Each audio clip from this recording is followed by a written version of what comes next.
Chapter 8 in our book is called Group versus Group Hostility, and we look at two social science concepts, the first of which is called the Law of Group Polarization. Now, this is a pretty simple thing to understand. It basically means that when I, as a person, only hang out and only discuss political issues, world events, issues in the church from or with people who already agree with me, I am more likely to move further in the direction of either the left or the right because I'm only being reinforced with the views of people who already agree with me. Ultimately, that can move towards extremism. And this helps to explain why there's so much polarization in the world, because this occurs both on the right as well as on the left.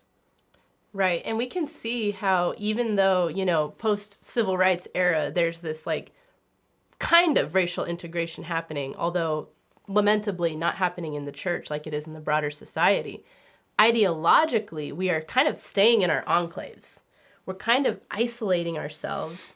And the church, unfortunately, has only reinforced this. However, the gospel and the impact of the gospel, as it's explained in Ephesians and other places, also offers an antidote to this, right? Because the gospel is about bringing diverse peoples together in Jesus. Yeah, Ephesians 2 specifically speaks to Jews and Gentiles. Paul is writing to Gentiles when the Jews are a majority part of the church.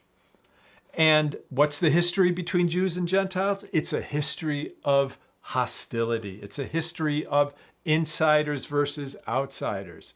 And Paul is saying this will be different. This is going to result in something brand new, a new humanity where there's common allegiance to Jesus Christ the King.